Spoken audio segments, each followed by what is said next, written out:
सिंह जी के जीवन से जान सकते हैं, जिन्होंने 25 साल की उम्र में मुगलों द्वारा दी गई केशों को कटवाने की सजा न कबूल की, बल्कि अपनी खोपड़ी उतरवाना बेहतर समझा और अपने धर्म पर कायम रहते हुए शहीद हो गए।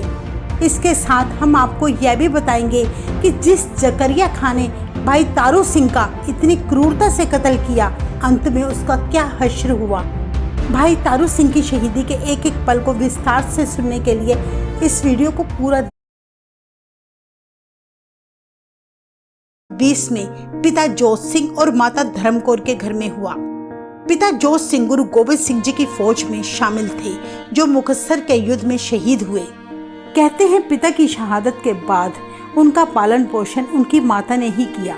उनकी एक छोटी बहन तारो कौर थी। भाई तारू सिंह को माता बड़े प्यार से गुरबानी सिखाया करते। इस प्रकार वे बड़े होकर हर रोज 21 बार जपजी साहिब का पाठ करके ही भोजन ग्रहण करते। वे घर का गुजारा करने के लिए अपने छोटे से खेत में मक्के उगाया करते थे। उनकी माता अपने बच्चों को सिमरन के साथ साथ दीन दुखियों की सेवा करना भी सिखाया करते। कहते हैं वे ऐसा दौर था जब मुगलों ने पूरे देश में कहर बरसाया हुआ था। उनका मकसद सभी को मुसलमान बनाना था, ताकि वे इस्लामिक शक्ति बढ़ाकर पूरे भारत पर अपना राज कायम कर सके। सिख कौम मुगलों की ऐसी नीतियों के बिल्कुल खिलाफ थी, इसलिए मुगल उनसे विशेष रूप से नफरत करते थे। लाहौर के गवर्नर जकरिया खान ने यह ऐलान कर दिया कि जो भी सिखों की मदद करेगा उनका कत्ल कर दिया जाएगा, और जो कोई सिख का सिर काट कर लाएगा उसे इनाम दिया जाएगा।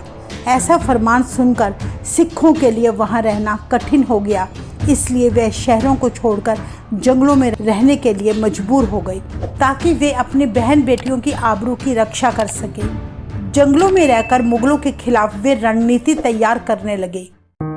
जब भाई तारू सिंह को पता चला कि हमारे सिख भाई मुगलों के जुल्मों से बचने के लिए अपने घर बार छोड़कर जंगलों में रह रहे हैं, पेड़ों के पत्ते खाकर अपना जीवन निर्वाह कर रहे हैं, तो वे अत्यंत दुखी हो गए, क्योंकि उनका स्वभाव मिल बांट कर खाने वाला और ज़रूरतमंदों की सहायता करने वाला था।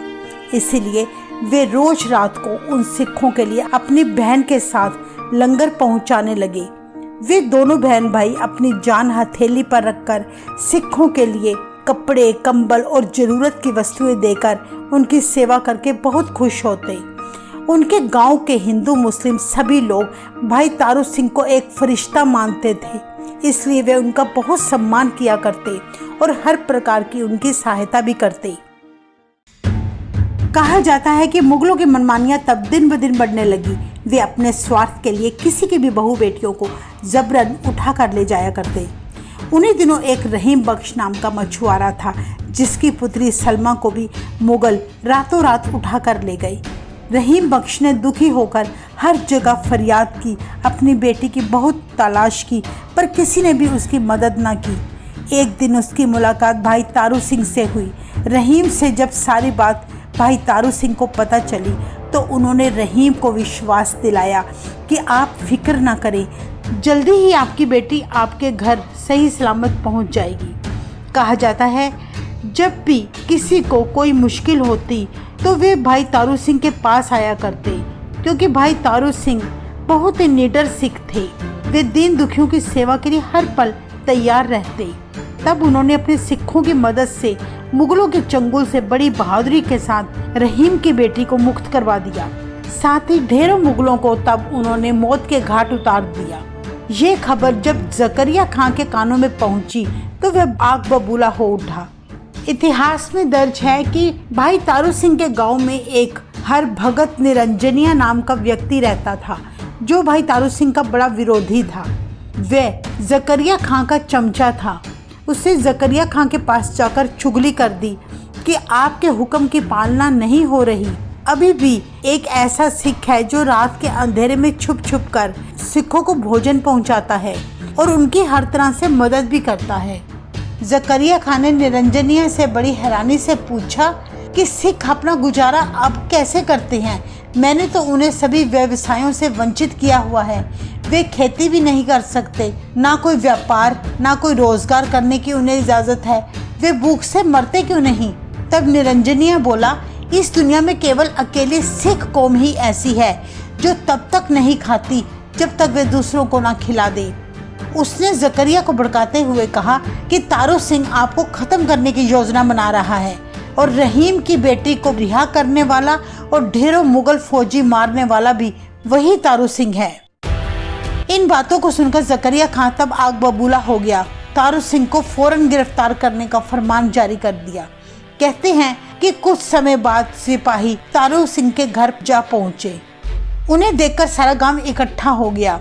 जकरिया के सिपाही भाई तारू सिंह के बारे में पूछने लगे। उनकी माता ने बताया कि तारू सिंह घर पर नहीं है।